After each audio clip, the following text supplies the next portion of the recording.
दोस्तों नमस्कार। स्वागत है आपका हमारे इस YouTube मंच पर।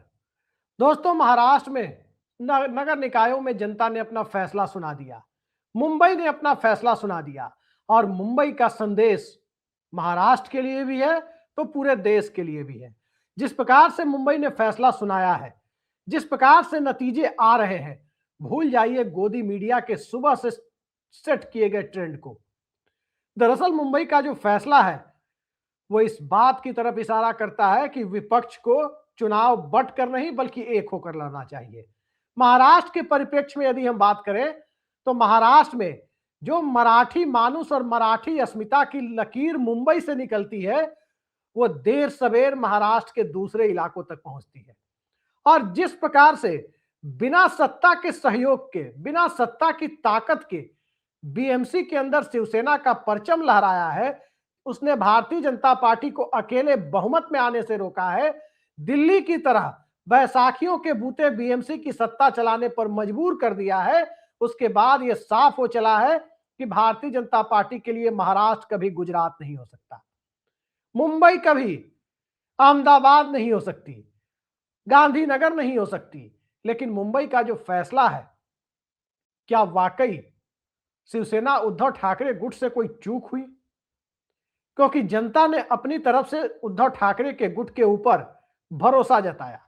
जनता ने जिस प्रकार से भरोसा जताया उससे यह साफ हो चला है कि महाराष्ट्र के अंदर देवेंद्र फडणवीस की ताकत सीमित है।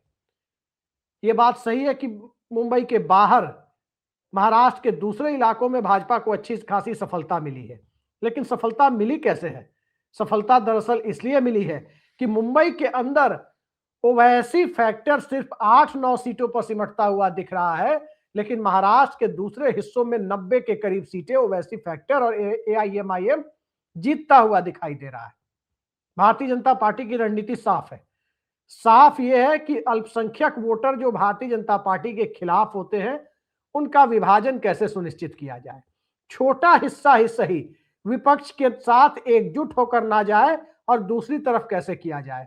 और इसके लिए ओवैसी हैदराबाद के दायरे से बाहर निकलकर क्या बीजेपी के किसी इशारे पर भारतीय जनता पार्टी की बी टीम के तौर पर काम कर रहे हैं? क्योंकि मुंबई का जो रिजल्ट है और महाराष्ट्र के दूसरे हिस्सों का जो रिजल्ट है, दोनों में बहुत फर्क है, बड़ा फर्क दिखाई देता है। दूसरी जगह भारतीय जनता पार्टी चाहे नागपुर हो या पुणे हो, वहां भारतीय जनता पार्टी एक तरफा चुनाव जीतती हुई दिखाई दी है। लेकिन बात जैसे ही मुंबई की आती है, बात जैसे ही देश की सबसे धनाढ़ म्युनिसिपल कॉरपोरेशन की आती है, वहां पर भारतीय जनता पार्टी के लिए बहुत बड़ा स्कोप नहीं दिखा। नरेंद्र मोदी भारतीय जनता पार्टी की कमजोरी बनते हुए नजर आए। गुजरात लॉबी से भारतीय जनता पार्टी का प्रगाढ़ लगाव बीजेपी के लिए कहीं ना कहीं एक बाधा बनता हुआ दिखाई दिया। लेकिन जरा उद्धव ठाकरे की बात यदि करें तो 2-3 बातें जाननी जरूरी है। पिछली बार बीएमसी की 227 सीटों में उद्धव ठाकरे की पार्टी अकेले बहुमत में नहीं आई थी, 84 सीटें जीती थी। लेकिन तब 2017 में चुनाव हुआ था और उस वक्त उद्धव ठाकरे की पार्टी भारतीय जनता पार्टी के साथ गठबंधन सरकार का हिस्सा हुआ करती थी। पार्टी का विभाजन भी नहीं हुआ था, गुवाहाटी मॉडल वाला खेल भी तब नहीं हुआ था। तो सत्ता की ताकत के सहारे 84 सीटें और सत्ता की ताकत के बिना 65 से 70 के बीच सीटें, यह साफ इशारा करता है कि उद्धव ठाकरे यानी बाल ठाकरे की विरासत को बहुत ज्यादा जनाधार के मामले में ठेस नहीं पहुंची है, बल्कि यहां से विपक्ष अपनी तरफ से एकता की कोशिशें करे तो कई सारी चीजें महाराष्ट्र और मुंबई पूरे देश को दिशा दिखा सकता है। 2024 के लोकसभा चुनाव पर नजर डालें और 2024 के लोकसभा चुनाव के बाद के तमाम चुनाव को देखें तो झारखंड का चुनाव यदि अपवाद मान लिया जाए, जिसे बीजेपी हारी थी, उसके बाद के तमाम चुनाव, चाहे वो चुनाव महाराष्ट्र के रहे हों, चाहे वो चुनाव बिहार के रहे हों, चाहे वो चुनाव दिल्ली के रहे हों, चाहे वो चुनाव हरियाणा के रहे हों, भारतीय जनता पार्टी को लगातार हर राज्य में चुनावी सफलता मिली। लेकिन नरेंद्र मोदी और अमित शाह के लिए दिल्ली में सत्ता चलाना आसान नहीं है। कांग्रेस पार्टी जिस प्रकार से मुंबई में परफॉर्म करती दिखी है, उससे साफ हो चला है कि राज ठाकरे की बजाय अगर कांग्रेस के साथ सीधा गठबंधन उद्धव ठाकरे का होता तो महाराष्ट्र के में और खासकर मुंबई का नतीजा बदल सकता था। लोकसभा चुनाव सामने था, लोकसभा चुनाव के नतीजे सामने थे और लोकसभा चुनाव में जिस तरह से कांग्रेस, शरद पवार और उद्धव ठाकरे के गठबंधन ने भारतीय जनता पार्टी के नेतृत्व वाले एनडीए को महाराष्ट्र में चारों खाने चित किया था, उसके बाद विधानसभा चुनाव के नतीजे जो अप्रत्याशित तरीके से भाजपा के पक्ष में चले गए, कई जगह नतीजों को लेकर सवाल उठे थे।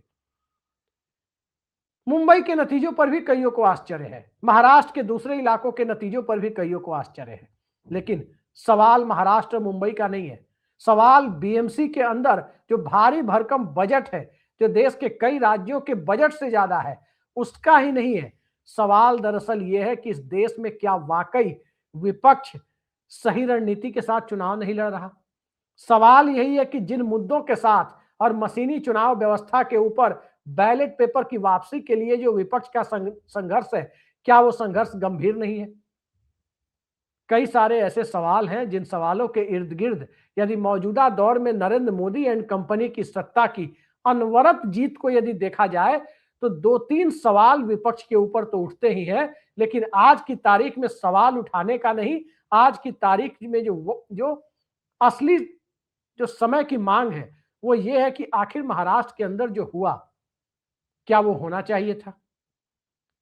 महाराष्ट्र के अंदर महाविकास आघाड़ी, जिसे इंडिया गठबंधन का क्षेत्रीय स्वरूप कहते हैं, वो बिखरा हुआ नजर आया। एक तरफ उद्धव ठाकरे राज ठाकरे के साथ मिलकर लड़ते नजर आए तो कांग्रेस वंचित बहुजन आघाड़ी के साथ मिलकर लड़ती नजर आई। एनसीपी के दोनों गुट यानी चाचा भतीजे एक साथ मिलकर लड़ते हुए नजर आए, जैसे शरद पवार और अजित पवार। और इन सब के बीच बहुकोणीय मुकाबले के बीच भारतीय जनता पार्टी ने यदि अपने लिए जगह बनाई तो वो जगह भारतीय जनता पार्टी की चुनावी बादशाहत को नहीं बल्कि सुविधा की राजनीति में एक संगठित गठबंधन को कहीं ना कहीं सफलता का स्वाद चखाने की परिस्थितियों की तरफ इशारा करती है।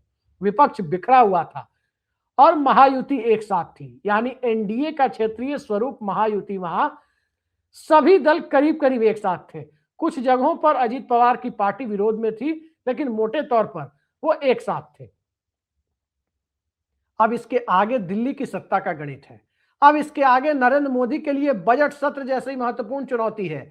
अब इसके आगे किस तरह का खेल दिल्ली में हो सकता है, उस खेल के लिए राहुल गांधी के लिए आगे बढ़कर एक नई बिसात बिछाने की परिस्थितियां कहां तक कामयाब होती है और कहां तक इंडिया गठबंधन की लीड पार्टनर होने के नाते कांग्रेस पार्टी कोशिश करती है, इस पर काफी कुछ निर्भर करता है।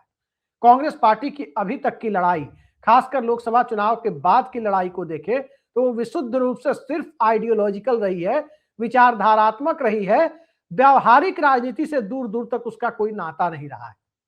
आइडियोलॉजिकल लड़ाई भी कहीं ना कहीं विचारधारा के साए में लड़कर लड़ी जाती है, जीती भी जाती है। और किस तरह से लड़ी जाती है, किस तरह से व्यवहारिक राजनीति को सैद्धांतिक राजनीति के साथ जोड़ करके आगे बढ़ाने की कोशिशें होती है, यह काम पूर्व में कांग्रेस पार्टी ने भी किया है तो पूर्व में भारतीय जनता पार्टी ने भी किया है। अटल बिहारी वाजपेयी के दौर में जब बीजेपी ने अपने तीनों विवादास्पद एजेंडे को छोड़कर जॉर्ज फर्नांडिस के नेतृत्व वाले एनडीए का हिस्सा बनना स्वीकार किया, उस एनडीए ने भी तात्कालिक तौर पर दिल्ली में अपनी सत्ता बनाने के लिए और लोगों के बीच अपना विस्तार करने के लिए, अपनी बातें पहुंचाने के लिए थोड़ा धीमे चलना स्वीकार किया था। कहीं ना कहीं विचारधारा वाले पहलू को थोड़ा सा पीछे रखा था। कांग्रेस पार्टी की तरफ से आज दिक्कत यही हो रही है कि जो कोशिशें कांग्रेस पार्टी ने 1979 में की चरण सिंह प्रयोग के साथ, जो कोशिशें कांग्रेस ने 1990 में की चंद्रशेखर प्रयोग के साथ, और जो कोशिशें 96-97 में कांग्रेस ने की देवेगौड़ा और गुजराल प्रयोग के साथ, अब उन कोशिशों की जगह सीधे सीधे नरेंद्र मोदी के साथ ने बीजेपी और आरएसएस से लड़ने की जो लड़ाई है, सैद्धांतिक तौर पर लोगों को तो काफी नारों की शक्ल में अच्छी लगती है, लेकिन सवाल यही है कि इसके साथ ही सबसे ज्यादा ताकत भी भाजपा और आरएसएस को वहीं से मिलती है कि लड़ाई उसके खिलाफ सैद्धांतिक हो रही है और धर्म भीरुता को बढ़ावा देने में भारतीय जनता पार्टी और आरएसएस को वहीं से एक मजबूत जमीन भी मिल रही है। यानी एक एंटीडोट तैयार करने की जो कोशिशें हैं उसमें कहीं ना कहीं ये आइडियोलॉजिकल बैटल अपनी तरफ से एक महत्वपूर्ण सहयोग कर रहा है। राहुल गांधी के इरादे नेक हो सकते हैं, कहीं कोई दो राय नहीं है कि राहुल गांधी इस देश में जनता के सवालों पर लड़ने वाले सबसे मजबूत नेता के रूप में दिखाई देते हैं, लेकिन कई बार व्यावहारिक राजनीति को जो जगह देने की जरूरत होती है, इंडिया गठबंधन के 234 से आगे नहीं बढ़ पाने, चंद्रबाबू नायडू, नीतीश कुमार और एकनाथ शिंदे के अब तक एनडीए गठबंधन के फोल्ड में टिके रहने के पीछे भी अगर कोई कारण है तो वो कारण वो सैद्धांतिक लड़ाई को ज्यादा महत्व देना ही है, बजाय इसके कि व्यावहारिक राजनीति की जाए। और आज की तारीख में भारतीय जनता पार्टी भी कोई सैद्धांतिक राजनीति नहीं कर रही। भारतीय जनता पार्टी के लिए भी वो आरएसएस वाली विचारधारा, जिससे कोई सहमत हो या असहमत हो, पूरी तरह वही उसका एजेंडा नहीं है। आज भारतीय जनता पार्टी के लिए कहीं ना कहीं कॉरपोरेट के हित, सत्ता के गोदी सेठों के हित सबसे ऊपर जाकर टिकते हुए दिखाई दे रहे हैं। और भले ही वो करने के लिए गोदी सेठों के हित का ध्यान रखने के लिए कहीं ना कहीं बीजेपी को आम लोगों को मुद्दों से दूर भटकाने के लिए वो चुनावी हिंदुत्व को आक्रामक तरीके से पेश करना पड़ता है। लेकिन चुनावी हिंदुत्व की मियाद कब तक? तभी तक है जब तक सहयोगी दलों की बैसाखी बीजेपी के साथ है। सहयोगी दलों की बैसाखी के बिना केंद्र तो छोड़िए, मुंबई के अंदर भारतीय जनता पार्टी का मेयर नहीं बन सकता। और जब ये सारी चीजें हो रही है उस दौर में क्या नीतीश कुमार की अहमियत का एहसास इंडिया गठबंधन को है? क्या चंद्रबाबू नायडू और एकनाथ शिंदे की अहमियत का एहसास इंडिया गठबंधन को है? स्वाभाविक सी बात है कि इंडिया गठबंधन के जो दूसरे पार्टनर है, मसलन अखिलेश यादव, ममता बनर्जी, चाहे उद्धव ठाकरे या शरद पवार, कहीं ना कहीं कांग्रेस पार्टी के उस रवैये से निराश नजर आ रहे हैं जिस रवैये का प्रदर्शन हाल के दिनों में कांग्रेस के द्वारा किया जा रहा है।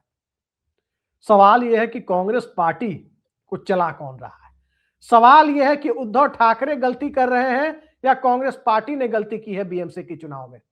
किसकी वजह से महाराष्ट्र में उद्धव ठाकरे और कांग्रेस का गठबंधन नहीं हुआ? इस सवाल की तह तक जाए बिना भारतीय जनता पार्टी की जीत की संभावना और विपक्ष को महाराष्ट्र में एक सेटबैक मिलने की संभावनाओं पर की परिस्थितियों पर हम चर्चा नहीं कर सकते।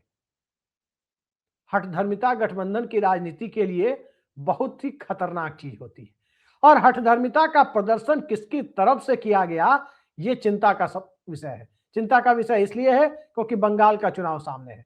बंगाल के चुनाव में लड़ाई फ्रंट से ममता बनर्जी लड़ रही है और ममता बनर्जी जब फ्रंट से लड़ाई लड़ रही है तो हो सकता है कांग्रेस और सीपीएम का वहां बहुत कुछ स्टेक पर नहीं हो, लेकिन असम में तो सब कुछ कांग्रेस का स्टेक पर है।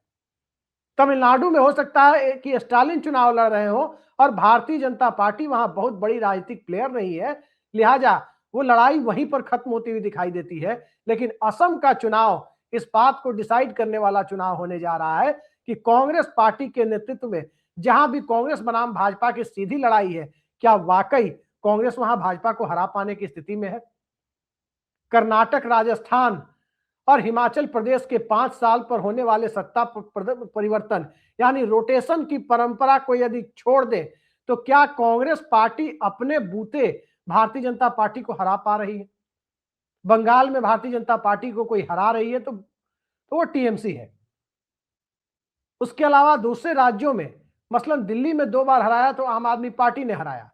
भारतीय जनता पार्टी अपने बूते जहां कांग्रेस पार्टी से मुकाबला कर रही थी वहां जीत की परिस्थितियों के बावजूद हरियाणा में उसे हार का सामना करना पड़ा कांग्रेस पार्टी को। छत्तीसगढ़ में 5 साल से आगे वो सत्ता खींच नहीं पाई। मध्य प्रदेश में 15 महीनों से आगे वो कमलनाथ की सत्ता को बचा नहीं पाई। सवाल यही है कि आखिर चुनाव लड़ने की परिस्थितियों के बीच में फंडामेंटल प्रॉब्लम कहां पर है, आधारभूत दिक्कतें कहां पर है जो विपक्ष के अंदर सत्ता में आने के आत्मविश्वास को पनपने से रोक रही है? वो वही आत्मविश्वास की कमी है जो बीएमसी में भी दिखता है, महाराष्ट्र के लोकल बॉडी इलेक्शन में भी दिखता है और लोकसभा चुनाव में भी दिखता है। और इसी का सीधा फायदा भारतीय जनता पार्टी उठा रही है। आज स्थितियां ये हो गई है कि क्षेत्रीय दल शासित राज्यों में ईडी के दफ्तर में राज्य की पुलिस घुस जा रही है। ईडी के हाथ से कोई मुख्यमंत्री फाइल छीन कर चली जा रही है और ईडी के जो खौफ ईडी का बना हुआ था वो एक रात में नस्तनाबूद हो जा रहा है। लेकिन कांग्रेस पार्टी सैद्धांतिक लड़ाई की जिद पर अड़ी हुई है और वो सैद्धांतिक लड़ाई जब इस देश के अंदर मानसिकता परिवर्तन का दौर, विचारधारा परिवर्तन के दौर के साथ बीजेपी क्लब करना चाहती है, इस देश के मिजाज को बदलने की दिशा में आगे बढ़ना चाहती है, चुनावी हिंदुत्व की बात को इस देश के दूसरे मुद्दों पर हावी करना चाहती है, उस परिस्थिति में न तो बहुसंख्यकवाद की परिस्थितियों को सीधे सीधे टक्कर लेकर उसे हराया जा सकता है, ना ही उस परिस्थिति में अल्पसंख्यक तुष्टीकरण की बातें करके उसे हराया जा सकता है, और न ही इस परिस्थिति में सिर्फ जनता के मुद्दों को उठाकर मुद्दा आधारित राजनीति जो राहुल गांधी कर रहे हैं उस मुद्दे के सहारे भारतीय जनता पार्टी को हराया जा सकता है। इस देश के अंदर मुद्दों के साथ सामाजिक समीकरणों की सियासत करनी होगी। इस देश में मुद्दों के साथ जातिगत जनगणना के मुद्दे को लचीले तरीके से जनता के बीच ले जाना होगा और इस देश की परिस्थितियों में स्थानीय स्तर पर छत्रप पैदा करने होंगे। आज महाराष्ट्र के अंदर और कुछ हो ना हो, देवेंद्र फडणवीस का कद बढ़ता जा रहा है और देवेंद्र फडणवीस का बढ़ता हुआ कद और इसके बीच में यदि उद्धव ठाकरे और कांग्रेस पार्टी ये उम्मीद करे कि अमित शाह खुद ही उनके कद को छोटा करेंगे और उनकी जगह किसी नए नेता को, किसी रबर स्टाम्प मुख्यमंत्री को आगे बढ़ाएंगे, तो दूसरे के सहारे याद रखिए सत्ता की लड़ाई नहीं जीती जा सकती। सत्ता की लड़ाई अपनी ताकत के बूते जीती जाती है। बिहार में भी यही हुआ है। बिहार में नीतीश कुमार को सत्ता से हटाने की लड़ाई तेजस्वी यादव लड़ रहे थे और नीतीश कुमार पर सीधे सीधे उनकी असफलताओं के लिए उनको निशाने पर लेने से बच रहे थे, वो नरेंद्र मोदी के खिलाफ लड़ाई लड़ रहे थे। तो जनता के बीच जो मैसेज जा रहा था वो मैसेज यही जा रहा था कि नीतीश कुमार में कोई दिक्कत नहीं है और उसका नतीजा सबके सामने है कि नीतीश कुमार के कंधे पर सवार होकर भारतीय जनता पार्टी से लेकर लोक जनशक्ति पार्टी तक सब अपनी सीटों को बढ़ाते चले गए। तो चुनावी लड़ाई इस ढंग से होती नहीं है। आज अखिलेश यादव ने नवीन पटनायक से मुलाकात की। नवीन पटनायक से जब अखिलेश यादव मिल रहे थे, ठीक है वो भुवनेश्वर गए थे, शिष्टाचार मुलाकात हो सकती है, लेकिन किस प्रकार से नवीन पटनायक को उड़ीसा में मात देने का कुचक्र रचा गया, इन परिस्थितियों से अखिलेश यादव पहले से भी वाकिफ होंगे और आज उन्हें कई सारी परतें और खुलती हुई दिखाई दी होगी। उत्तर प्रदेश का चुनाव सामने है, बंगाल के बाद उत्तर प्रदेश की चुनावी लड़ाई शुरू होगी, लेकिन क्या बंगाल और उत्तर प्रदेश के चुनाव तक दिल्ली में नरेंद्र मोदी सत्ता को टिकाए रखने की कवायद अगर इंडिया गठबंधन के किसी भी दल की तरफ से होती है, सत्ता परिवर्तन की कवायद को अभी भी मुकम्मल अंजाम तक पहुंचाने की कोई कवायद नहीं होती है, कोई प्रयास नहीं होता है, तो निश्चित तौर पर यह माना जाएगा कि जनता के बीच जो लड़ाई लड़ी जा रही है वो 2029 को ही ये मान बैठे हैं कि अब जो कुछ भी करना है 29 में करना है। इस लोकसभा के कार्यकाल में नरेंद्र मोदी की जगह वैकल्पिक सरकार बनाने की लोकतांत्रिक कोशिशों को छोड़ करके रखना है। एक लोकसभा के अंदर वैकल्पिक सरकार बनाने की कोशिशें कहां से गलत हो सकती है? स्वाभाविक है कि भारत का संविधान यह कहता है कि कार्यकाल सत्ता का नहीं होता, कार्यकाल लोकसभा का होता है। ब्रिटेन में एक लोकसभा के अंदर कई प्रधानमंत्री आए और गए, क्या किसी ने सवाल पूछा कि वहां अस्थिरता है या अस्थिरता फैलाई गई? भारतीय मूल के ऋषि सुनक को भी मौका मिला, लेकिन भारत के अंदर विपक्ष के और खासकर भाजपा के नैरेटिव में फंसकर अगर इंडिया गठबंधन के लोग एक पॉपुलिस्ट यानी लोकप्रियता के डर से और लोकप्रियता के मुद्दे से प्रभावित होकर यदि राजनीतिक निर्णय ले रहे हैं तो तय मानिए कि जनता अब वो दिन दूर नहीं है कि सीधे सीधे विपक्षी दलों पर भी उंगली उठाने की तरफ चली जाए। आमतौर पर सत्ता पर उंगली उठाई जाती है, अभी गोदी मीडिया उंगली उठा रहा है, लेकिन जिस ढंग से एमआईएम ने महाराष्ट्र में 100 सीटें जीती है उससे यह साफ हो जाता है कि जनता का मुख्य धारा के राजनीतिक दल, जो बड़े राजनीतिक दल हैं, उनसे भरोसा उठ रहा है। अल्पसंख्यक मतदाताओं को पूरी तरह से इसके लिए जिम्मेदार नहीं ठहराया जा सकता कि एमआईएम कैसे स्पेस बना रही है, बल्कि पश्चिम बंगाल को देखना होगा कि ममता बनर्जी ने चंडी पाठ करते हुए भी, चुनाव के दरमियान दुर्गा सप्तशती का पाठ करते हुए भी पश्चिम बंगाल में एमआईएम को स्पेस नहीं देने दिया। अल्पसंख्यक मतदाताओं का एक तरफा समर्थन अपने पक्ष में हासिल किया।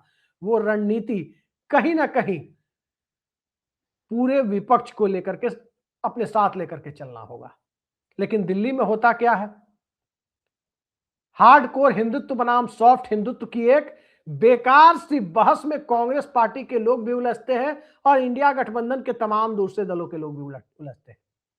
महाराष्ट्र का संदेश साफ है, जनता भारतीय जनता पार्टी को हटाना चाहती है, लेकिन जनता भारतीय जनता पार्टी को हटाना चाहती है, विपक्ष क्या उन्हें नहीं हटाना चाहता? यह सवाल अब जनता के बीच में है, क्योंकि बीएमसी का संदेश भी यही कहता है। महाराष्ट्र के दूसरे इलाकों से आने वाले, अगर पुणे नागपुर को छोड़ दे तो दूसरे इलाकों से आने वाले संदेश भी यही कहते हैं कि अगर लोकसभा की तरह महाविकास आघाड़ी के दल एक साथ चुनाव लड़े होते तो नतीजे कुछ और भी आ सकते थे। आखिर कौन सी परिस्थितियां हैं जहां छोटे छोटे राजनीतिक स्वार्थ बड़े राजनीतिक निर्णयों को लेने से पीछे रोक देते हैं? कौन पीछे रोक दे रहा है या कौन पीछे रुक जा रहा है? इससे बड़ा सवाल यह है कि पीछे रुकने की परिस्थितियां बन कैसे रही है। जिस दिन इन परिस्थितियों पर विपक्ष ने काबू पा लिया, तय मानिए कि दिल्ली से लेकर कई सारे बड़े राज्यों तक सत्ता परिवर्तन सिर्फ समय की बात रह जाएगी। लेकिन सत्ता परिवर्तन के पहले व्यवस्था परिवर्तन की बात सैद्धांतिक तौर पर ही जाकर टिक जाती है और ये एक मृग मरीचिका सी लगती है कि आखिर लोकतांत्रिक तरीके में जहां परिवर्तन सत्ता के सहारे ही होता है, वहां सत्ता परिवर्तन की बात को पीछे छोड़कर और सीधे सीधे व्यवस्था परिवर्तन की बात करने वाले दलों को आखिर जनता कब तक ऐसे ढोती रहेगी? मुंबई में ठाकरे ने अपना वजूद बचा लिया है, लेकिन क्या हिंदी भाषी भारत में कांग्रेस का वजूद जो मंडल कमीशन के साथ अस्ताचल में चला गया था, जो डूब सा गया था और अब वहां उनके पास गिनती के उंगलियों पर गिने जाने वाले विधायक यूपी बिहार मिलाकर सिंगल डिजिट में दिखते हैं, तो क्या वहां अपने अस्तित्व को बचाने की दिशा में कांग्रेस पार्टी कोई पहल करेगी? मध्य प्रदेश और छत्तीसगढ़ और गुजरात जैसे राज्यों में क्या कांग्रेस पार्टी भारतीय जनता पार्टी के सामने मुकाबले में खड़ी होने की स्थिति में खुद को ला पाएगी? कई सारे सवाल हैं कि कभी विधानसभा में इन राज्यों में सीटें मिल भी जाती है तो आखिर कौन सी परिस्थितियां हैं कि लोकसभा में कांग्रेस पार्टी नील बटा सन्नाटा जैसी स्थिति में रहती है? इन्हीं सारे सवालों का जवाब ढूंढे बिना नरेंद्र मोदी और अमित शाह से मुकाबले की बात करना कम से कम आज की तारीख में व्यवहारिक जान नहीं पड़ता। इसलिए भी जान नहीं पड़ता क्योंकि नरेंद्र मोदी और अमित शाह मुकाबले में है ही नहीं। हकीकत यह है कि मुकाबले में नरेंद्र मोदी और अमित शाह नहीं है, मुकाबले में अंततः वो परिस्थितियां हैं जिन परिस्थितियों से पार पाने के लिए कांग्रेस पार्टी समेत इंडिया गठबंधन के कई सारे दल जो हिंदी भाषी भारत में सक्रिय हैं, बिहार से लेकर उत्तर प्रदेश और खासकर हिंदी भाषी भारत से बाहर महाराष्ट्र तक जो दल वहां सक्रिय हैं, इंडिया गठबंधन में है या साथ में कभी न कभी रहे हैं, इन दलों के अंदर उपयुक्त रणनीति बनाने से बचने के पीछे कौन सी परिस्थितियां हैं? अब चर्चा तो इस बात पर शुरू होनी चाहिए। देखते हैं जनता के विमर्श का दबाव राजनीतिक दलों पर कितना पड़ता है, क्योंकि अंततः उस दबाव के सहारे ही सियासत के अंदर किसी भी प्रकार की राजनीतिक या व्यवस्था परिवर्तन जैसी बातों को अमली जामा पहनाया जाता है। देखते हैं कौन इसमें पहल करता है। आज के लिए इतना ही। नमस्कार।